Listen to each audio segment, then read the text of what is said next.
All right, we just had a meeting of Federal Team Maryland as we're over 100 days into the Trump administration, and I just want to thank our Maryland federal delegation for being the tip of the spear in the fight against Donald Trump and Elon Musk's effort to devastate important public investments, not for the purposes of efficiency, but in order to rig the government for people like Elon Musk. I want to thank my colleagues for all they're doing to fight and help in court cases in this region and around the country, and also address things like the tariffs that are having a really terrible impact on small businesses and our economy.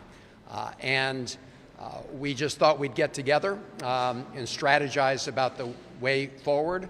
I just want to make one point before I turn it over to Senator Alsobrooks, which is during the first Trump administration, they came in with their original budget.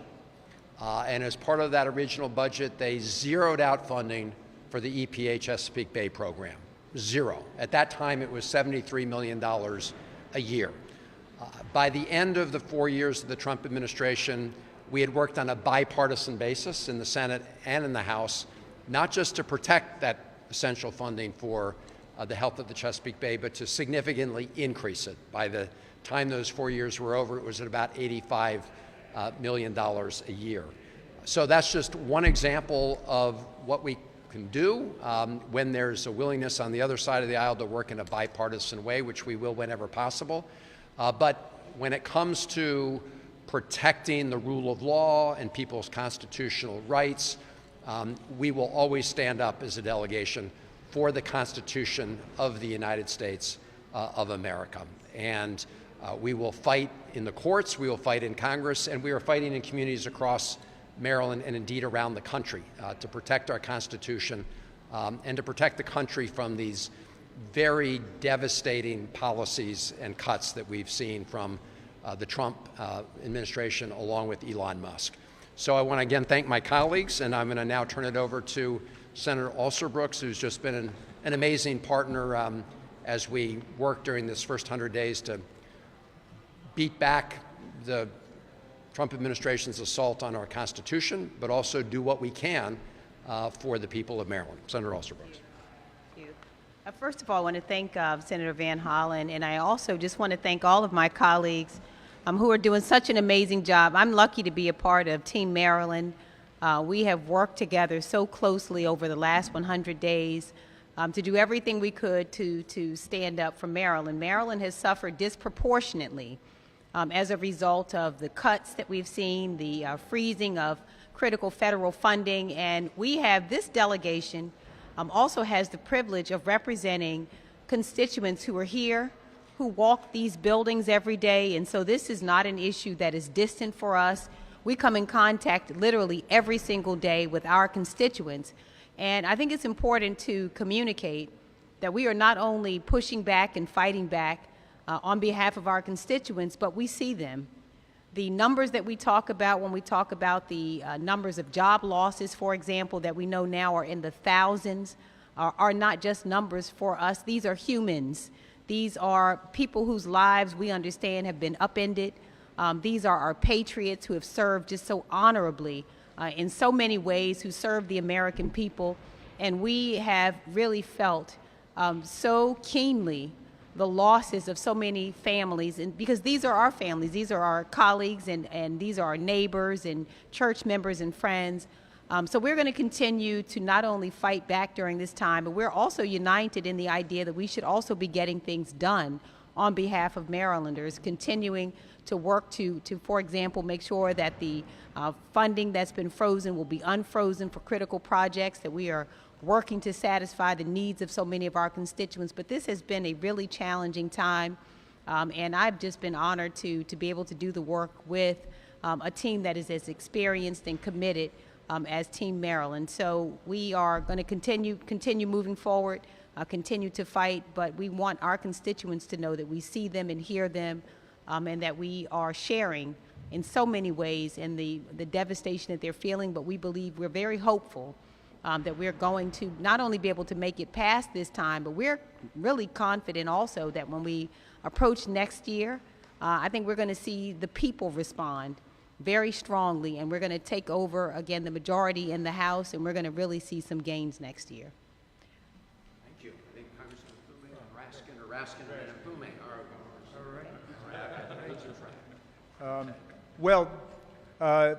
our constituents have been severely affected as consumers of federal programs and services. There have been 7,000 people sacked from the Social Security Administration, and all of our offices have been hearing from Marylanders who are finding it very difficult, if not impossible, to get through to Social Security. But our constituents are also affected as federal workers. 85% of federal workers do not live in the District, Maryland, or Virginia, but we have very high concentrations of federal workers who do live in our district. So we've seen more than 5,000 workers at NIH be pushed out of their jobs. We've seen more than 4,000 federal workers at FDA be pushed out of their jobs. More than 1,000 people at NOAA have been forced out of their jobs, again, through this combination of attacks on probationary employees, illegal RIFs where the rules have not been followed, and then just individual firings. So we're dealing with a very serious situation for the people of Maryland in terms of the general programmatic cuts and reductions and dismantling that are taking place, both from the perspective of people who need federal programs and then the people who staff them and who work on them. And we are working every day to try to turn this around. My own particular perch on this is as the ranking Democrat on the House Judiciary Committee. We have already filed 7 different amicus briefs in different federal cases against the illegality of these moves by the Trump administration. We have won in most of these cases. The very first one was the Consumer Financial Protection Bureau case, where again Marylanders are affected both as people who use the CFPB in order to have their rights restored against rip-offs and scams, but also as Marylanders who work there. And we were able to win a preliminary injunction against the attack on the CFPB and the mass sacking of the employees there. And the work that we did on an amicus brief identifying the specific interest of Congress was cited frequently throughout that court opinion. So we're having an effect in terms of trying to weigh in on a bunch of these cases, but it's a frustrating situation, and we're doing everything we can in court, in the House, in the Senate, and also a bunch of us are going to rallies and demonstrations every day. I think Senator Van Hollen and I were together at the very first rally out at NOAA when this whole nightmare began. And I said then, and I say it again today, a rally a day will keep the fascists away. So we're going to keep working. Thank you very much. I just have a couple of things to add. I couldn't have asked for a better team to ever have worked with than the people who are behind me. And I should point out that Steny Hoyer is not here, but was with us for the entire meeting and had to be called away. A couple of quick things. Some of it will be deliberately redundant. First of all, it's a damn shame what we're seeing happening to our nation under the guise of this Trump administration and his Department of Government Evil. He and Elon Musk really, in my opinion, deserve to be arrested and charged with assault on the Constitution. Now, I know that may sound crazy and ludicrous, but that's what we have seen, an absolute, total assault on the Constitution of the United States. And in particular in Maryland, where we are all talking about the same thing here, the impact has been, as you know, significant. We've all been in demonstrations and protests. Our belief is that we have to resist, resist, resist. We see the attacks on federal workers. We see the attacks on books at the Naval Academy and on history. Our position, you erase it, Mr. Trump, we will replace it. So it's important for so many of us to hear the message that has been coming from my colleagues, to understand that the voices of the people in the streets matter even more. We believe that leadership comes from the bottom up, from the street level, not necessarily from the top down. And what people are saying from the bottom up is that we want help. We've got persons who are losing jobs, are about to lose jobs, and others who are not even being hired, not to mention probationary workers who never got a chance to work longer than their first year. So it is very, very important that we find a way, again, to resist, push back, and demand more. When you see what's happening with these tariffs and the effect that it is starting now to slowly have on the Port of Baltimore, and in the long term could virtually decimate the Port of Baltimore and decimate the careers of longshoremen and others who are concerned about that, Jamie is right. Small businesses are taking a beating across the state. They can't adjust inventory. They have to add on costs, and that drives down the number of goods and services that they provide. And when you look just at the general feeling among people, it is still a feeling greatly throughout Maryland of disbelief. In other words, how, they ask, can this be happening in our nation? And so this is a good team. We're one of the smaller states, as you know, but we pack a big punch, and we're working real hard to make sure that we deal with this government efficiency group, which is really the Department of Government Evil, as I've said over and over again, and send a real clear message that we will not roll over, we will not fall down, we will stand up, speak up, and continue to work with workers and others across the state to speak out. Thank you. Thank you. So good afternoon, and I repeat, I lift up again Senator Van Hollen for convening this, because we do have an amazing Maryland delegation, and I feel very honored and privileged to be part of it. I often say at different rallies that it's been 100 days since I've sworn into Congress, and I campaigned on common sense, common ground, and I'm desperately trying to find it in this administration. I represent probably one of the most economically diverse districts that there is across the country.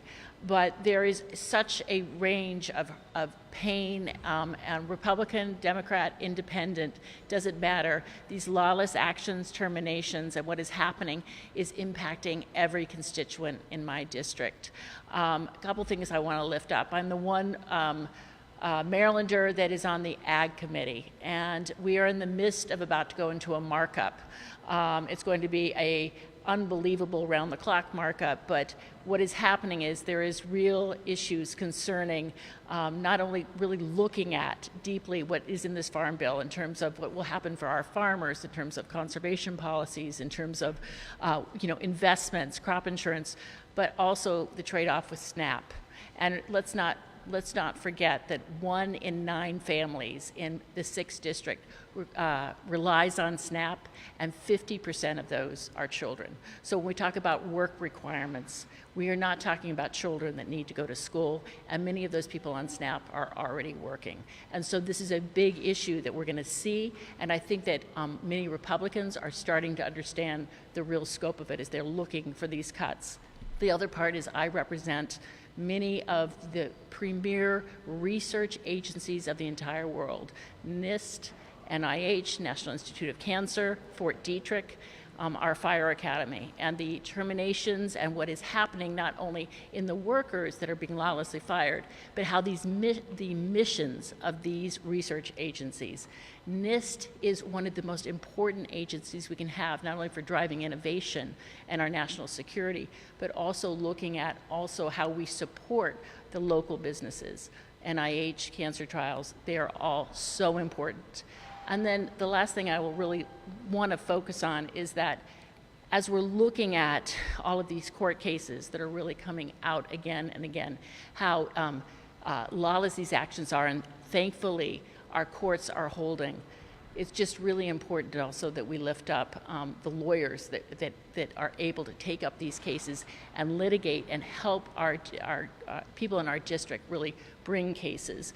And so it's really been important for me to lift up and make sure that we push back against some of the pro bono agreements that many of these law firms have entered into with this administration, and how it impacts a right to seek counsel. But on multiple levels in Maryland, we're seeing all the effects, And what we're going to do is stay united, because I think what's so important is not only in the courts, but the court of public opinion is starting to rise up. And luckily we have a great fighting delegation that really has the backs of not only our Marylanders, but people across this country. So with that, I'm going to turn it on to... All right, I defer to my colleague, sure, yeah. Good afternoon, everyone. You know, today we took a vote to rename the Gulf of Mexico in the House of Representatives. There's other legislation to celebrate and create Gulf of America Day. There's legislation to create a $250 bill bearing the likeness of President Trump. There's legislation to put in and change the face of the $100 bill for President Trump. There's legislation to rename Dulles after Trump. There's legislation to put Trump on Mount Rushmore. This is the 125th day of our time in Congress, over 100 days since the president was inaugurated, and there has not been a single action to lower costs for Americans or for Marylanders. Instead, they're doing the exact opposite. Tariffs that could cost the average American family as much as $3,000 for essential goods and services, thousands of increases to those who are getting health care from the exchange, if they're lucky enough to keep their health care that would be gutted if they're covered under Medicaid. Countless job losses, both direct federal employees and those serviced by grants to organizations around our state and this country. And so we see quite the opposite. We're taking money away from American families, from Maryland families. We're driving up costs for Americans and Marylanders. And for what? A tax cut for billionaires like Elon Musk.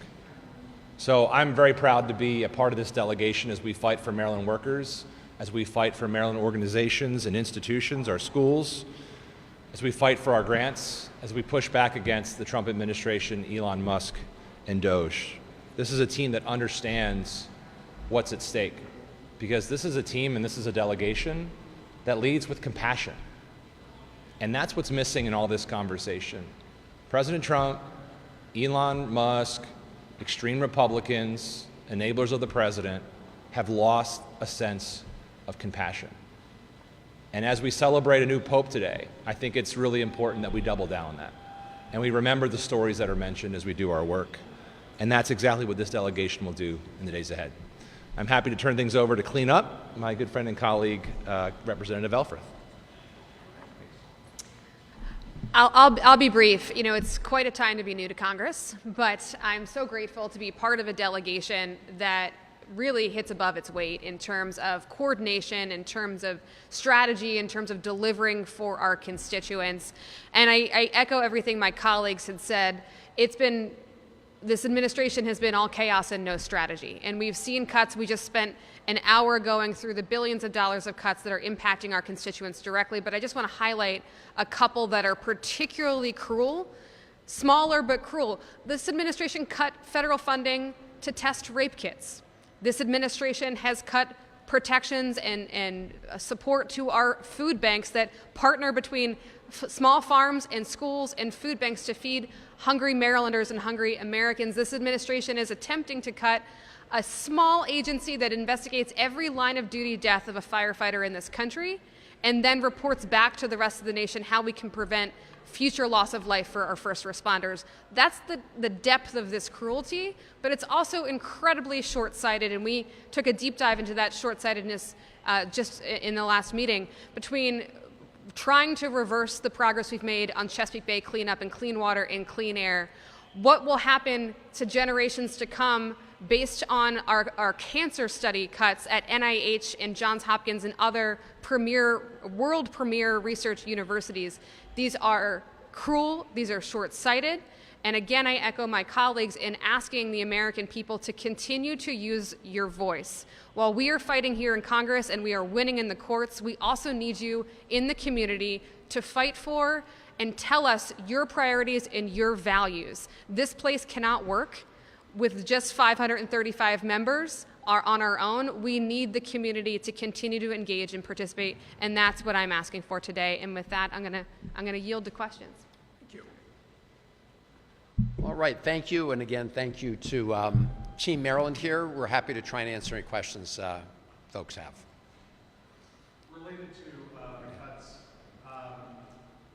obviously they're hitting a real key point in the House right now. Do you think that as things eventually get into next week and we really find out the nitty-gritty of what is actually going to be cut, does that give you more of a political advantage to make your message clear that you're going to try to save a lot of these federal programs that we're talking about, research, things in Maryland?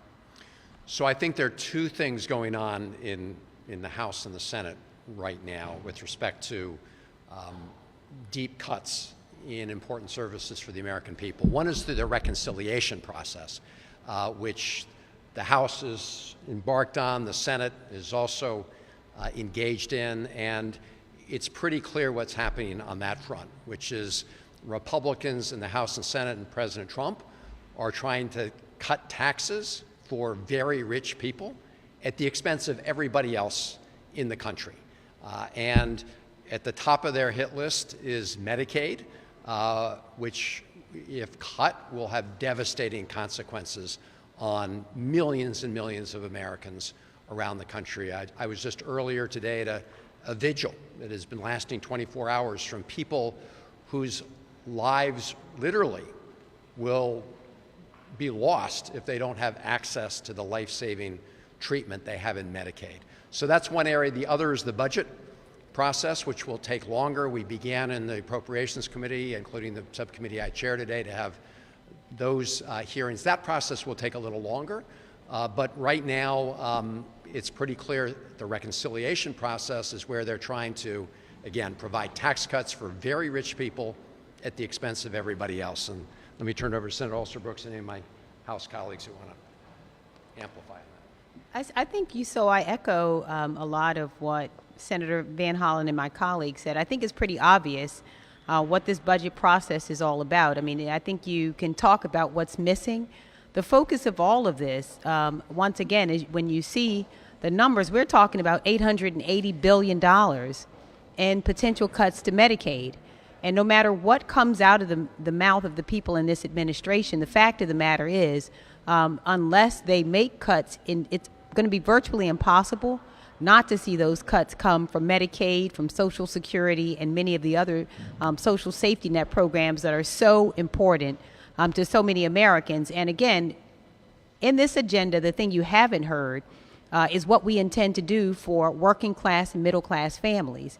We have seen a significant focus on billionaires and making sure that these cuts benefit them and benefit the very, very wealthy in our country. But everything that we have seen, and I challenge the administration to say anything different about it, it says nothing whatsoever about how we intend to bring down the cost of groceries, how we intend to bring down the cost of housing, what we intend to do to make medicines more affordable for seniors. All of this is about billionaires, and it's really a shame. Any other questions?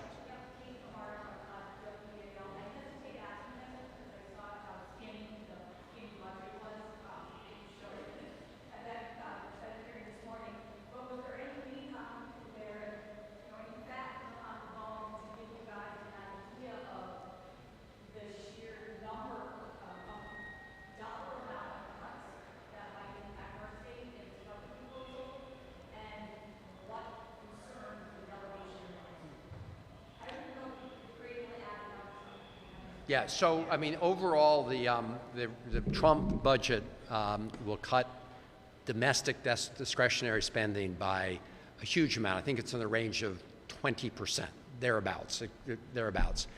But they provided very little information about how they propose to do that, which is why at the hearing today with the FBI director, I pointed out that normally we get, about a lot of documents to support their budget request, and they only provided one paragraph for the FBI. And they admitted that they hadn't done their homework on it and promised they'd provide more. I will point out that the FBI director in his testimony in the House yesterday said he disagreed with the budget request that the Trump administration had submitted for the FBI, and that he needed another $1 billion in order to fulfill the mission of the FBI. So they really haven't been able to get their story straight. I'm happy to turn it over to.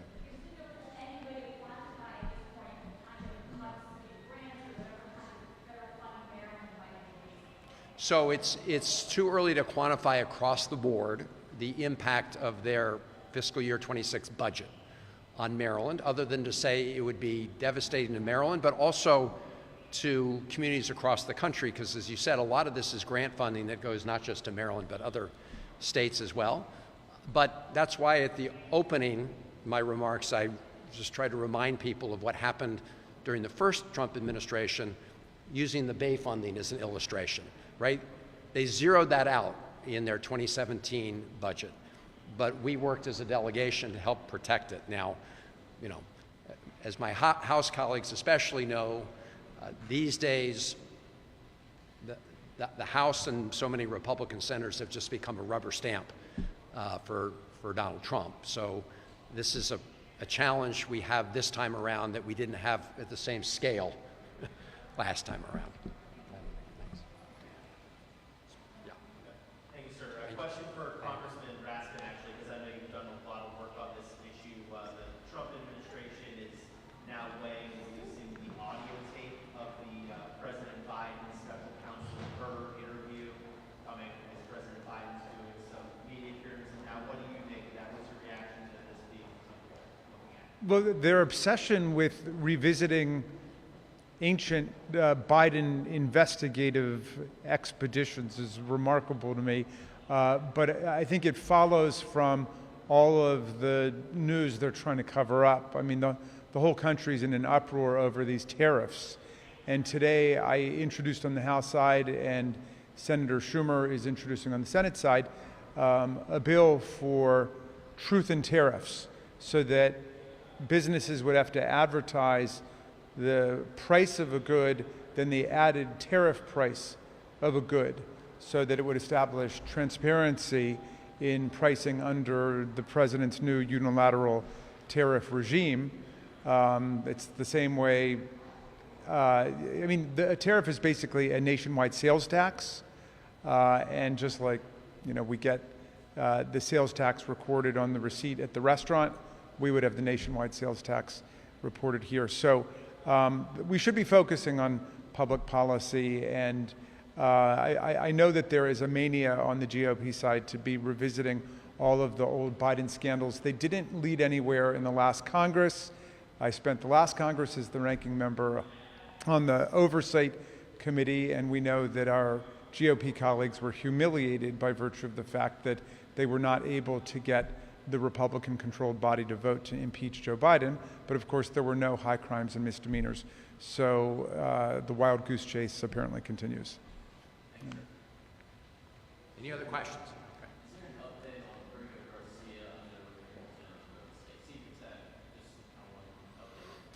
The only update I have is I asked Secretary of Homeland Security Noem today at a hearing whether or not she or the Homeland Security Department had done anything to facilitate his return, which is what the Supreme Court requires by a 9-0 ruling, and she refused to say that they were in fact following that order to facilitate his return. Meanwhile, in the federal district court in Maryland, Judge Zinnes is right now continuing to allow sides to provide information about how they're going to comply with the order, and I know she's got a hearing scheduled, I think, early next week.